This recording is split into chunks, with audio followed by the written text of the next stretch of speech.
Frustration is flying high among some Air Canada passengers this Wednesday night. Their 1-800 number just hangs up on you. What the airline is offering its customers, who is eligible, and the message to all Canadian carriers.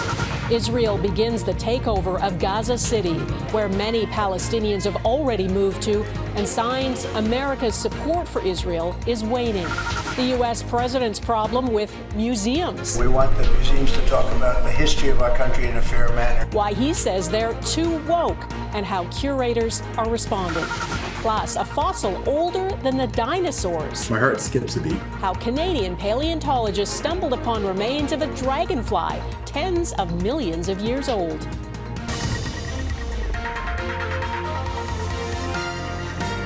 Global National with Donna Friesen. Good evening and thanks for joining us. Canada's largest airline says thousands of customers will take flight over the next 24 hours as Air Canada gradually gets back to business. All of its planes were grounded for 3 days after flight attendants went on strike and then defied a back-to-work order.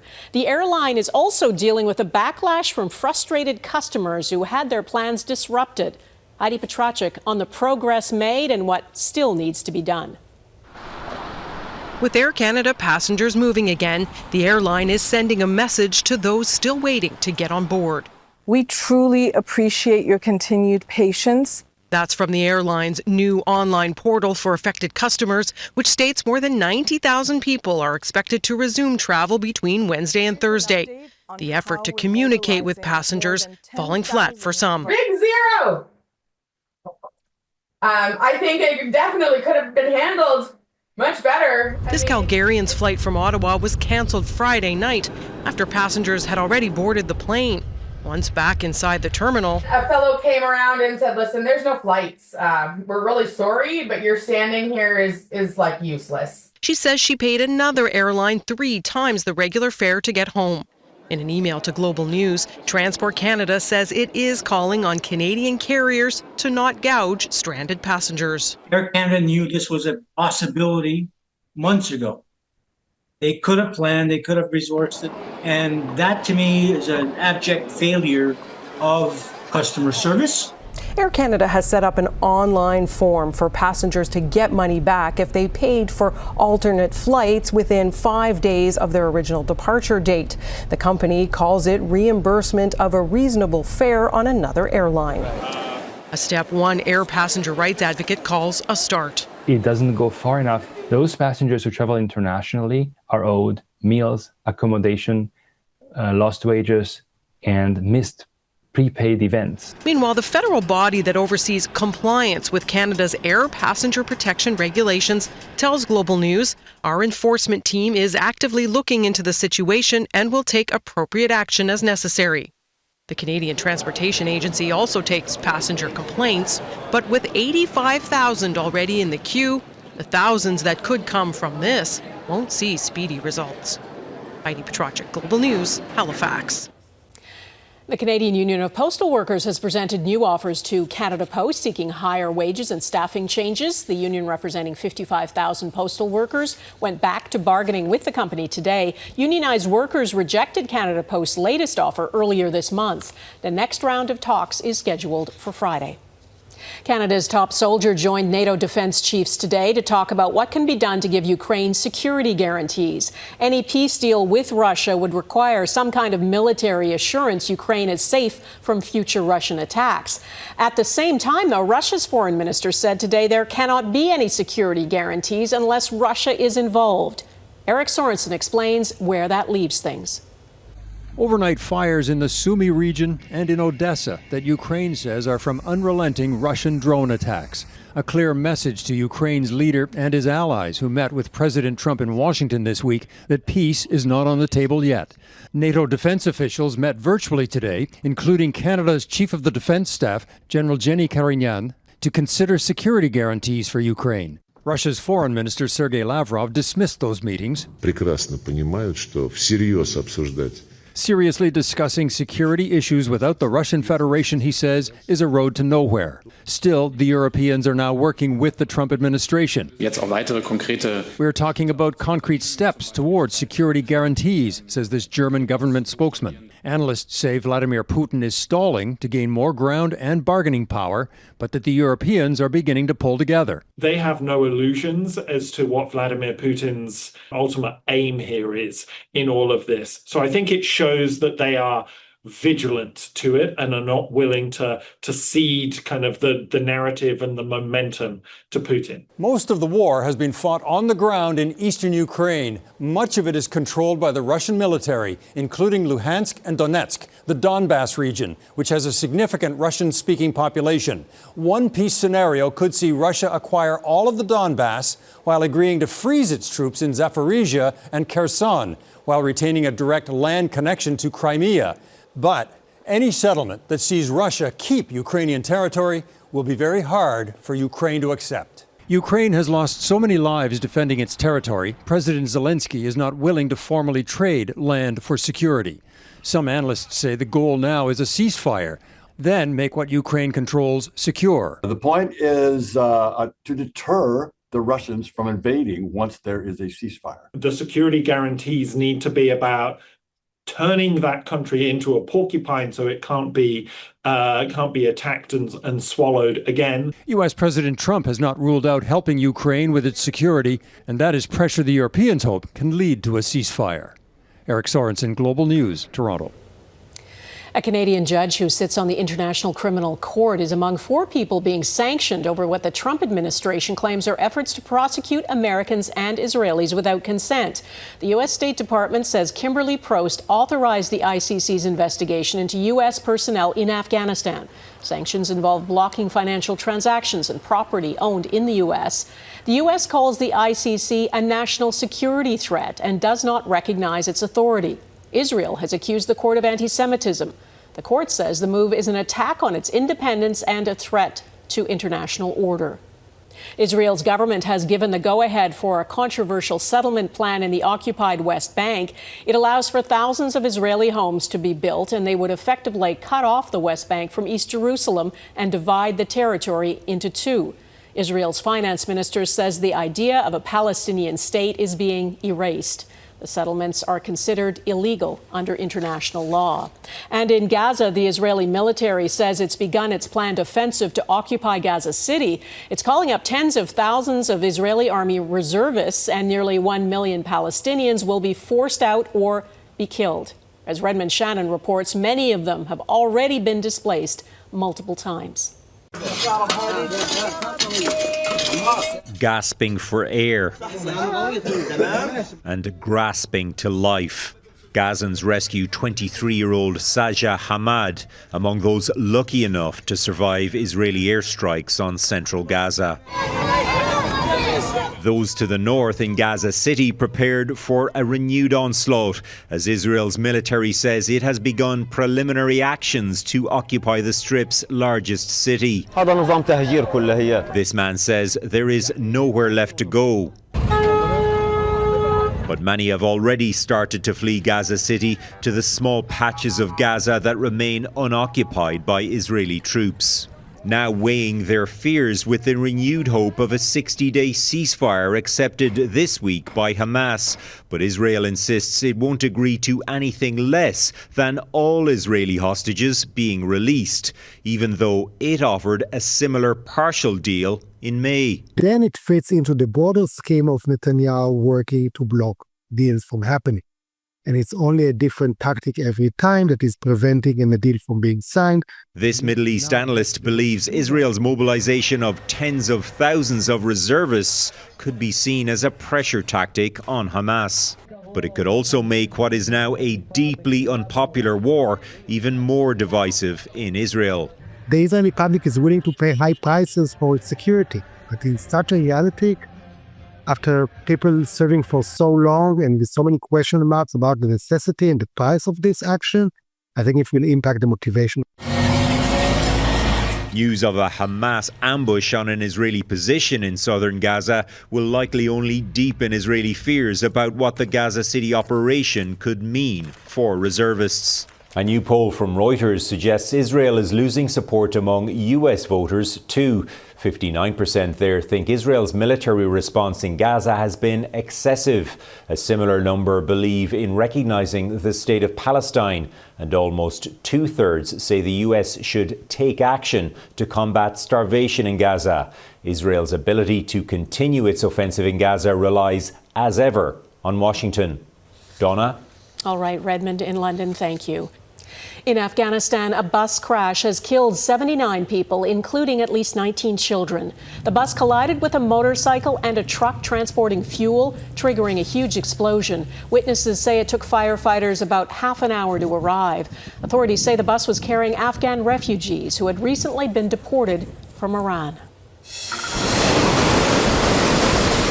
Hurricane Erin is threatening the U.S. East Coast tonight. The Category 2 storm is not expected to make landfall, but it's so powerful, even at a distance, that North Carolina is under a state of emergency. Evacuations have been ordered for communities that could be hit by a storm surge tonight.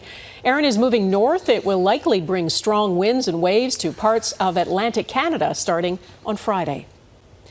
There is a different kind of storm brewing over how American history is being presented. President Donald Trump wants to purge museums of content he doesn't like. He has attacked the Smithsonian Institution, alleging it is too focused on negative portrayals of things like slavery. Jackson Proskow explains the chilling effect it's having.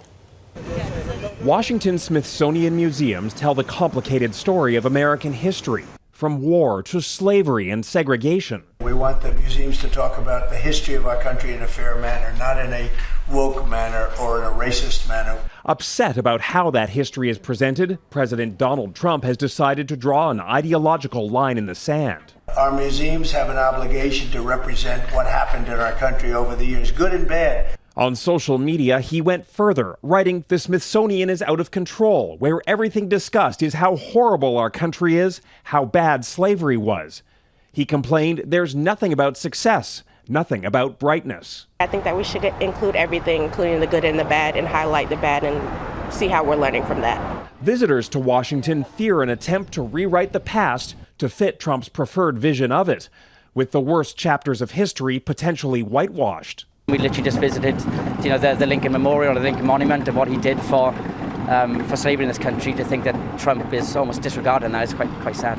In March, Trump signed an executive order calling for the removal of so-called improper ideology from the Smithsonian museums. It's all part of a broader cultural purge that has also taken aim at college campuses and not-for-profit organizations. Palestine will live forever! Several universities have since caved to the president's demands, fearing lawsuits, investigations, or loss of status. In July, the Smithsonian Museum of American History removed references to Trump's 2 impeachments, later replacing the exhibit with toned-down language. Some curators vow not to cave to pressure.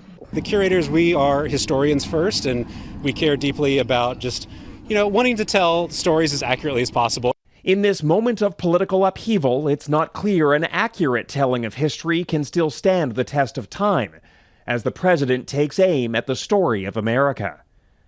Jackson Proskow, Global News, Washington. The federal conservatives focus on crime. Coming up, how the party says it would crack down on gangs and extortion.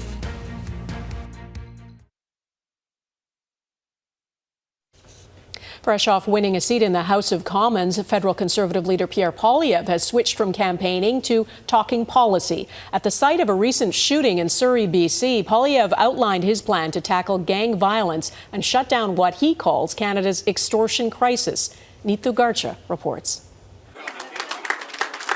The Conservative leader wasted no time returning to the national stage, unveiling a new crime plan in Surrey, BC, where Poilievre says extortion attempts have surged. Here we are today at a location that was the victim of one of those very crimes. He made the announcement at a banquet hall where shots were fired last month. The motive is under investigation. It comes as local business owners call on police to help deal with extortion threats. 330% increase in extortion-related crimes. Polyev says a conservative government would designate the Bishnoi gang as a terrorist group, repeal liberal bail laws to keep repeat offenders behind bars, and back a private member's bill calling for mandatory prison time for extortion, starting at 4 years or more if a firearm is used. Repealing C-75 without providing that infrastructure in the courts and in the jails, I don't think really is going to change all that much. The Bishnoi gang, founded in India by Lawrence Bishnoi, who's in prison in that country, has been linked to threats, shootings, and extortion attempts in cities across Canada.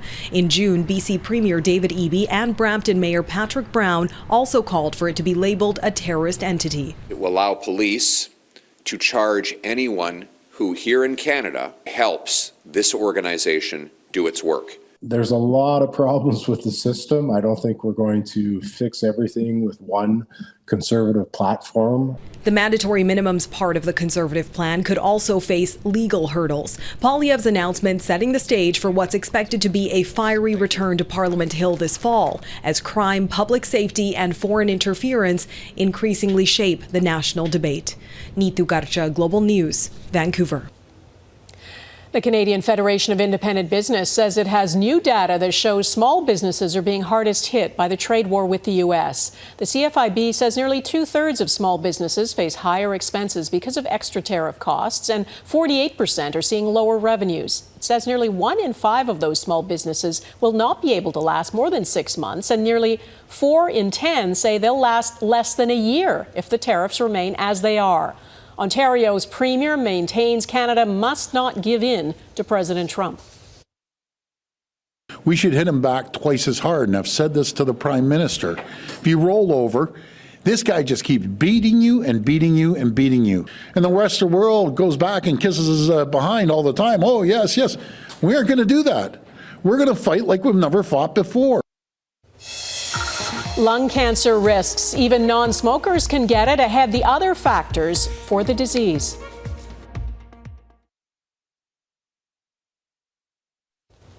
It's well established that smoking causes lung cancer, but there are a number of other factors that can increase your risk, even if you have never smoked a day in your life. Catherine Ward explains. 56-year-old Steve Blake has always been happy on the green. But in 2023, the pro golfer knew something wasn't right. I was struggling walking up the, small hills up to a green or, looking for somebody else's ball. And it got to the point where I actually couldn't finish a round of golf without being extremely winded, out of breath. He made his wife Kelly a promise. If symptoms got worse, he would go to the doctor. Sure enough, they did, and within weeks, Blake received a stage 4 lung cancer diagnosis. And that's when they give me the prognosis of 12 to 24 months. A hard reality, given his history.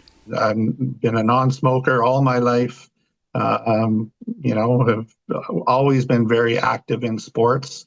But a growing body of research suggests many people who develop lung cancer have a similar story, according to respiratory therapist Shirley Quach. Anybody with lungs can get lung cancer. 1 in 4 may have lung cancer while never having smoked a day in their life.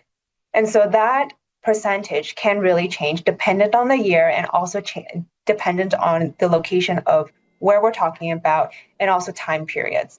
The Lung Health Foundation notes there are several risk factors for developing lung cancer.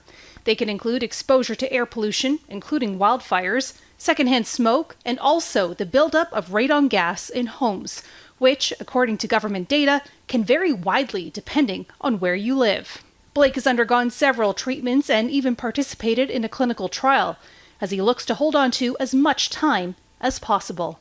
I kind of adopted over the last year or two the mentality of you just got to live life. You can't stop living. You can't stop doing the things you love. So it's live life and love something. Catherine Ward, Global News, Toronto. Next, shedding new light on dragonflies, a first for Canadian paleontology.